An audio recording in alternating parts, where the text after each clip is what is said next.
Welcome to Talk Me Healthy. Each show we invite a guest to explore a topic related to healthy living.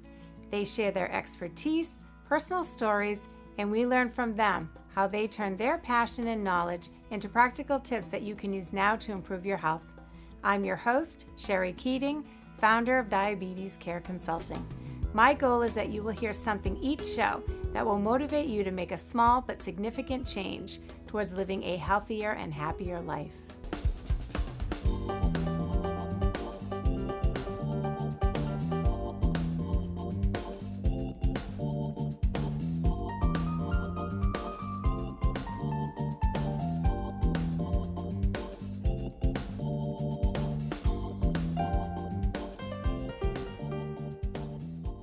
Hello and welcome to Talk Me Healthy. My name is Sherry Keating and I'm your host. On today's show, my guest is Adam Costello. He is from Easter Seals, Massachusetts, from the Veterans Outreach Program. Mm-hmm. And Adam is returning. We actually did an on-location shoot at Easter Seals in September. And we got a little taste of what you're doing, but I wanted to hear more, so I invited you back, and I appreciate you coming. Oh, I absolutely love being here. So thank you for coming back. So now we have more time to really get into this program because it's an exciting new program for Easter Seals and for you. And so I want to hear everything about it. All right. Well. So tell me, what is the program? First of all, how did you get involved working for Easter Seals and in this veterans program? Well, yeah, so we can start back at the beginning. And so I've been out of the Army for 7 years. And in the Army, I had two jobs. And one was as a tank crew member, right? So I get to go on the tanks and drive them and shoot them. That was so much fun, but that was only in training. I didn't do that actually deployed.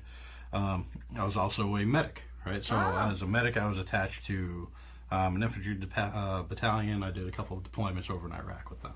Oh, well, thank you for serving. Oh, no, thank you. No, I enjoyed my service. I really did. Even the time overseas, we had our good days and bad days, but I'm glad I did it. I really feel better for doing it.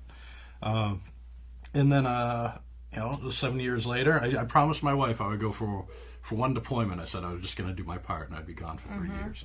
And then as I was about to get out, I saw the new folks coming in and how unprepared they were for the reality of what they would see overseas. So I called my wife and I said, "Hey, can I go back again? Just one more time." And she said, "Well, do what you're gonna do, right?" So I went back, and I ended up being in for 7 years. And then after that, I lost the hearing over on the side, and they said, "Well, you can't deploy anymore." And I said, "Well, if I can't deploy anymore, why would I want to wake up at 4:30 in the morning?" And so right. And so that was it. That was the end of my Army time. Okay. So when I came home, I was excited because there were so many veterans organizations that were out there, and everything looked like it was going great. They had great reputations, but then when I went to get services, there just seemed to be a lot of misinformation that was flowing around.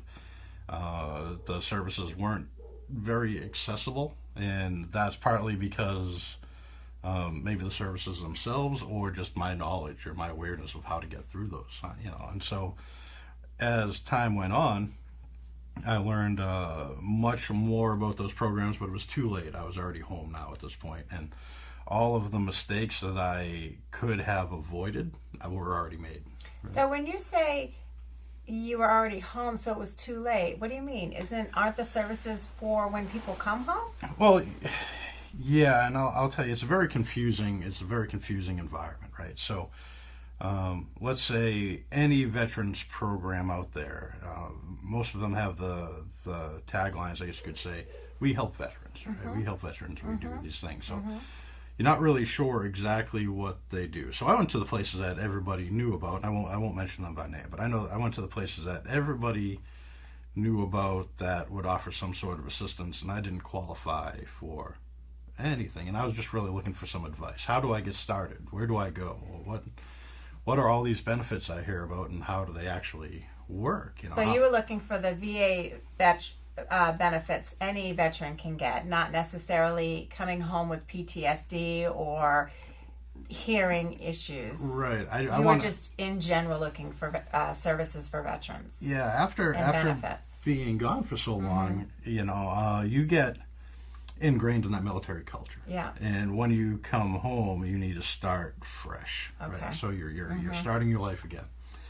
And what I really wanted was somebody to say, "Hey, this is a good place to start. Okay. This is a good place to start, and this is where you should reach out to. This is kind of a roadmap or a guideline to follow."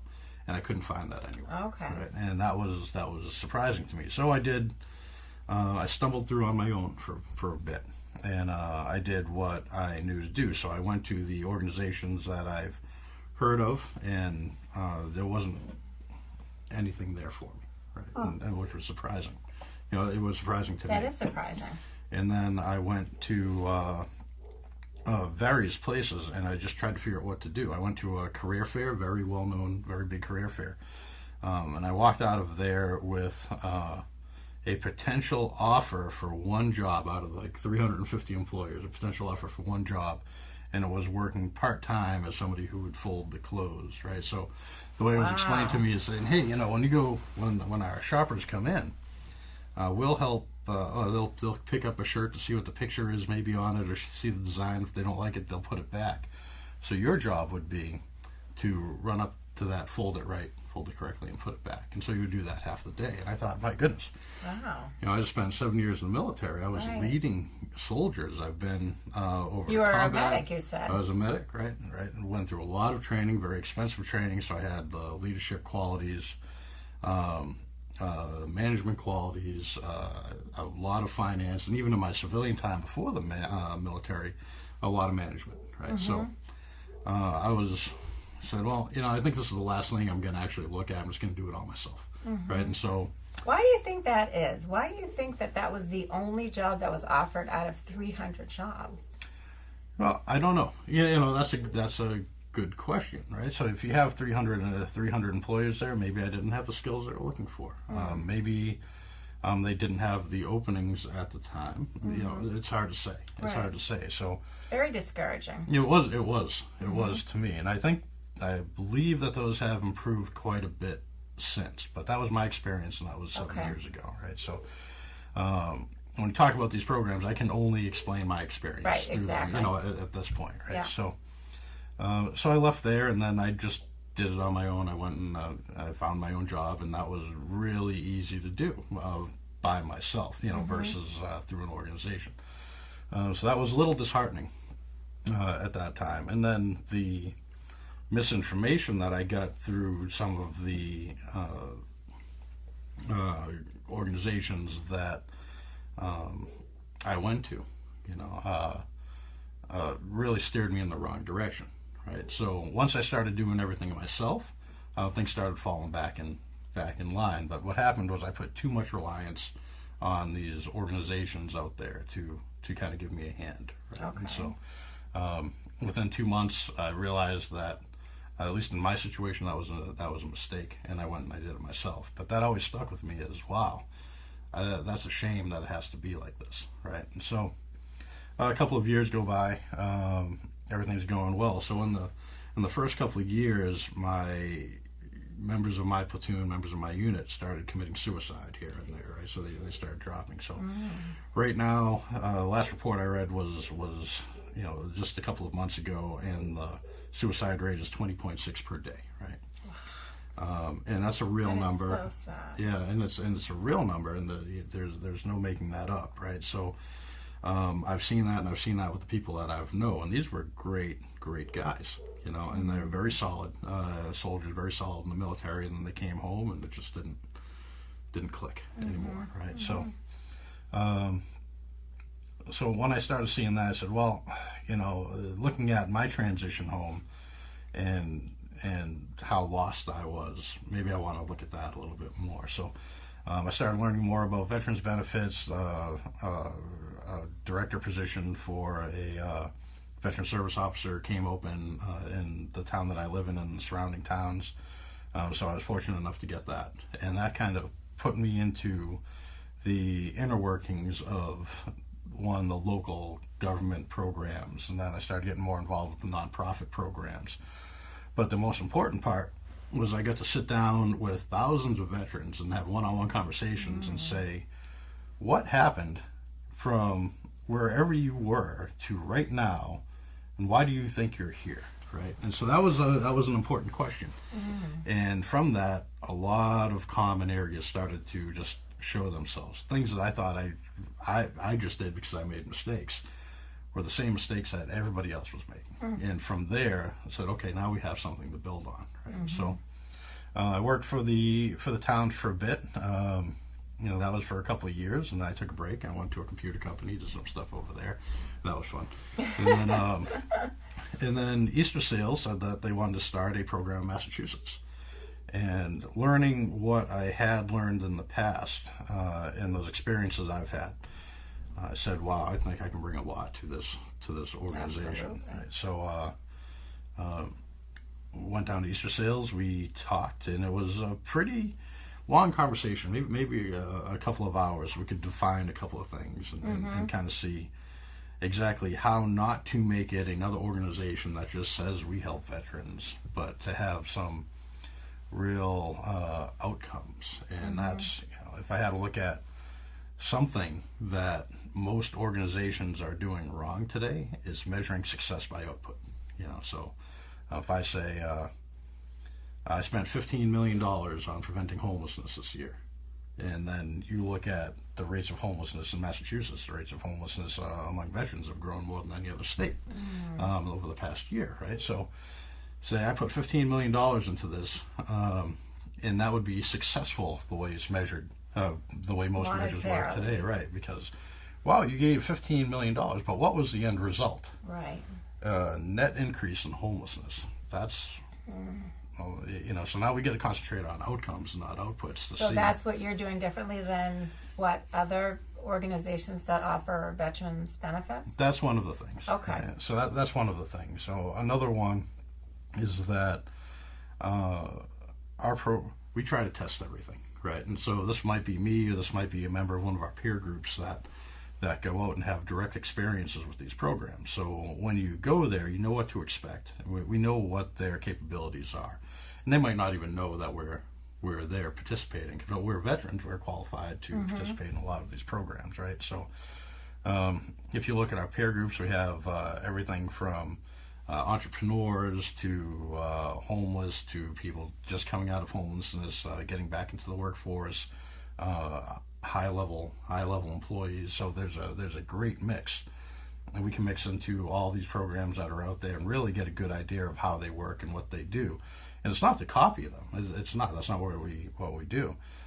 It's to know, is this a good program to refer people over to if they have the specific need, right? So you utilize other resources out there to refer if you can't give the veteran what they need. Absolutely. For your program. So you want to make sure that you're referring them to a program that's actually going to meet their needs. Absolutely. Okay. Right. So we have no desire to reinvent the wheel. Yeah. And if a program out there is well defined and we know what they offer and how they offer it and it's working, then we want people to utilize that program, right? So what does your program offer? What exactly is your program? A referral source? So that's the primary. So that's the foundation, and why that's important, right? So information referral is, if you're getting out of the military, we're a great first stop, right? Okay. So we're a great first stop. So what you didn't have, you've now created. That's right. That's right. So so I'm always saying I'm the person I wish was there when I get out of the service, right? So we go into pretty deep detail about a lot of these programs that are out there. So is it like a step-by-step guide? So you start here, and then do you do like a one-on-one sit down with? So I'm just out of the military, and I don't know where to go, but I hear about this great program that you offer. So I call you up and I say, hey, this is my situation. What do you do from there? Do you meet with me? Yeah. One-on-one? So we do a one-on-one, or sometimes people bring their dad or their mom with them, right? And so so we're talking. If you do a one-time enlistment, you'll be 22 years old or so when you get out, if you went in right after high school. So a lot of times people will be like, Dad, will you come with me to listen to what this guy has to say? Right? So, so we have families in there quite a bit. I actually went down to get a pair of headphones to put on the computer, so if you're bringing your kids with you, they can watch cartoons while we talk. Well, it's important. It affects the whole family. It does. So it really is a good thing to have the family there. It does, and there's such a wide range of programs out there that work and that can be utilized effectively to either like increase your revenue, reduce your expenses, or get more quality time with your family, or different things. So if you come into the office, one of the first questions are going to be, are your essentials met? Do you have shelter? Do you have a place to live? Do you own or rent? Do you have transportation? Transportation is such a critical need in central Massachusetts. Do you have these things? And then, what are you looking for? Are you looking for advice? You're looking to go back to school? Do you just want to know how things work generally? And then we'll start the conversation. And I'll get to learn a little bit more. And based on those answers, we'll be able to provide you a pretty good plan of where to go within the next year, throughout the next year, to get to where you're looking for to meet your goals, right? And then I know a lot of the people, at least in the central and the eastern part of the state, that we can connect you with one-on-one. We can actually talk right on the phone, usually in the office. I can call them up, and we can start that conversation and set appointments and make schedules and things. So if you come in, if that's what you want, we can make a pretty good plan for the next year. That's wonderful. Yeah, and I'll give you an example of one of the last folks that came in and said, "Hey, I'm not really sure what to do." Right, and I just got home 2 weeks ago. I'm back at home with the family. I need to get some income coming in. I need a job. I don't have a job. Said, "Well, do you have savings prepared for this transition home?" Said, "Not really." Right, and I get that. I understand. Right, Yeah. so one of the things is go down. Every town and city has a local veteran services officer, right, and they administer a benefit called Chapter 115. It's a means-tested low-income program, right? But that can help square you away with past due rent, give you a stipend out, every month, go in your pocket. If you pass due utilities, I can help you out with that. And then you have the welcome home bonus that you apply through the state, and that, depending on the time, you might get $1,500, $2,000, and that usually processes relatively quick. Unemployment benefits, you can go there and then start applying for VA benefits, VA disability, VA health care, and then those all lead to other benefits that you can do. And if you know how it works and how to combine these, it's not a very difficult process. It does take a few days of effort, but getting through that isn't too bad, but it's much easier if you have somebody to say, "Hey, this is your step-by-step. This is how to get through it and where to go." And so what that's really done for us is, in a short period of time, we've had so many veterans come in, but it's been unlike on other veterans organizations that I've worked with and for, in the past. In this case, almost everybody is post 9/11, right? So they're all, in their 30s or younger, mostly, not all, but mostly in the 30s or younger. More than half are female, which is new for an organization. I've never been in an organization that's had that. So it's great. So we're exploring all these new areas. So information referrals come in, and we get to compile data showing what the largest needs are in that community. So knowing what's needed in Worcester is much different than what might be needed in the state, which is much different than might be needed in the country, right? So, Worcester's unemployment rate is 4%, but if you go to Yuma, Arizona, you're talking 15% unemployment rate. So we want to make sure that we're concentrating on what's big in Worcester and not necessarily what's big in the rest of the country. Not Worcester, but Worcester County, the Worcester area. And what's your geographic area that you service? Is it all of Massachusetts, or is... Well, it would depend what it is, right? So most of our donors right now are from Worcester County. So our financial assistance is limited to residents of Worcester County, right? So our financial assistance is to meet needs that can't be met through other organizations. But information referrals, we can do that remotely. We can do that over the phone. We can do that via email. There's so many different ways that we can do that. That's open to anybody in Massachusetts. Right now, if you live in another state, I'm not familiar with the local program, so I'm not going to be much help there. Yeah. Right? But anyone in Massachusetts, veteran, can call you, mm-hmm. get all the information, meet with you, devise a plan, and then for financial assistance in terms of housing and all of those things, you can help in the Worcester County, right? So financial assistance is very limited. We're small because that's not coming from government grants, right? That's coming from individual donors throughout the city that say, hey, we believe in what you're doing and we want to help out, right? So I'll give you an example of how financial assistance is used. If you are qualified for needs-based public assistance, you need to go to that program. You need to be using that program, right? So those programs are designed for you, so you need to get out of that program first. What the financial assistance is more intended to do is prevent somebody from spiraling into that need. So, great example.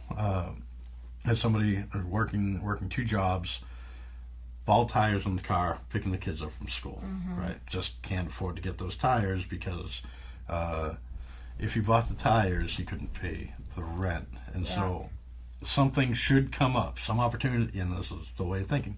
Something's going to happen. I know it within the next couple of months. It's going to let me buy the tires. Mm-hmm. In the meantime, hope they hold out. Right. So you guys supplied that financial. So we came in, we stepped in and said, okay, we'll get you the tires because we want you to be safe. We want mm-hmm. the kids to be safe. So how do you find out about those needs? Do they actually apply for that financial assistant when the need arises? Say you need new tires. Do you call you up and say, hey, Adam, I got a problem with my car.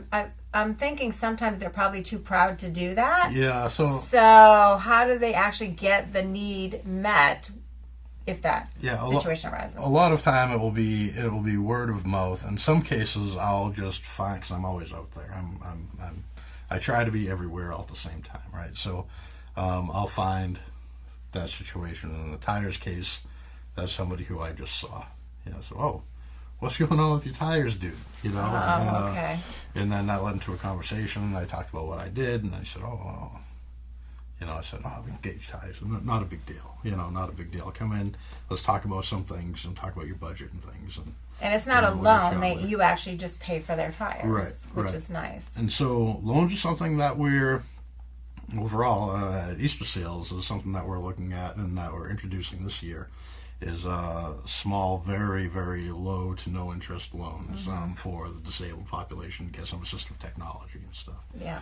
But for our program, the donor funds is to really meet those acute one-time expenses that have the potential to spiral a family into a very difficult situation that's going to be very hard to get out of. Mm-hmm. Right? So if you have to choose between paying your insurance deductible because of an accident, or your rent, or your utilities, that's a tough choice to make. So we can step in and help out a little bit. We're talking very modest amounts, so a couple $100, a few $100. This isn't not a few $1,000s, mm-hmm. To pay 3 months of past due rent. We should have started working on that before. But let's line you up with some programs, and then maybe we can get those pieces knocked down and make that expense more affordable, mm-hmm. right? So, does the government help out with programs for financial needs for veterans? It does, right? So, because you're a nonprofit, so you rely on financial donors to help you with these, but the government must have something that can help them. Can they, if they do, can they use both? Yeah, and you can, and that's where things start getting a little more complex, right? So, on the local side, right, you have the Chapter 115 benefit I talked a little bit about. Yeah. Right? So that's a low income benefit that can help provide monthly stipend, and you can almost look at that as a cost of living stipend. Okay. Now, if you're 65 or older or significantly disabled and you can't work, that's a really good program, and that makes a lot of sense. if you've recently lost a job and you're short-term unemployed and you're looking for another job, that program makes a lot of sense. But what can happen with a program like that is when you earn income, that income gets deducted from your benefit. Right. So if you start falling into the trap, which is why I really want to keep people away from the trap. I can tell a little story behind this, but what happens is you start getting the public assistance benefit, and then you move into the affordable subsidized housing, where it's 30% of that public assistance benefit is taken for your rent, and then the rest is put into your pocket, and you use that to sustain yourself. And then you'll get the other benefits that go on top of that. Now, if you're comfortable with that quality of life, that can be a place that you want to stay, right? And so having that long-term dependence is something that 5 years from now you're going to be in that same situation. So what do you want to do? So that can be a trap that's very scary to get out of, right? So if you go back to work, everything's going to become much more expensive for you. Now you're going to be paying full price utilities. Now you're going to be paying full price rent. So how do you move from public assistance, if you're on there for a long time and capable, right? How do you move from that back to independence? If you're afraid to make that jump, so that's something that requires a lot of discussion, right? It seems like a very complex issue. It with is. a lot of moving parts. It is. And your program, from what I'm understanding, is really a starting point. Yes. And a great informational opportunity for them to learn. Here's A, B, C, D, and then referring them to different organizations that you've seen that work. Yeah. So we have that as the primary source, and then on top of that we have our budgeting class that we're introducing in March. Okay. That will be, this is how you create a budget, this is how you create a long-term plan, and this is how you move from where you are to whatever goal you have. So that's going to be a really fun one. I'm going to really enjoy that. We have our female veterans peer group, which is something new for the area. That's getting a lot of attention, and it's just a fun group of people. And other things are coming down the track, and this is all because of what we're finding in the local community. So it's a lot of fun. We're having a good time. We're getting some really good things done, and you're helping so many people. We are, which is wonderful, because they deserve it. Yeah, they served our country. They deserve to come back and have all of these things available to help them. Yeah, and the demand is much higher than we anticipated for very little outreach. And we've doubled the expectation already. So well, good for you. Congratulations. Yeah. It sounds like you're doing amazing work, and there's so many other wonderful things that you're going to be doing. So when you start these new programs, you'll definitely have to come back and tell us more about them. Because, we want to make sure that our veterans are taken care of. My husband is a veteran. My dad was a veteran. So, and I know that my husband has gone through that veterans manual a lot. Yeah. And it's hard. He has to learn a lot on his own. This is really a great service for the veterans. Thank Absolutely. You. And what you're doing is awesome work. Thanks. So thank you so much. I know we only have a half an hour and the time has gone by already, and right? It seems like we have so much more to talk about. So I definitely want to give the viewers, at least they have a little bit more knowledge about the program, and give them a way to contact you, any website that they can find out more information that we didn't have time to share today. So can you share that with the viewers? Yeah, so probably the easiest thing to do is if you have a Facebook account, is just go onto Facebook, look for Veterans Count Massachusetts or at Vets Count MA, and what you'll see is a little star that says Massachusetts on it, and that's the profile picture. Click on that. You can kind of see what we're doing and keep updated. Or you can go to www.eastersales.com/MA, and you can see all the programs and services that we offer there. You can call me directly at 508-751-6312. Or send me an email at acostello@eastersalesma.org.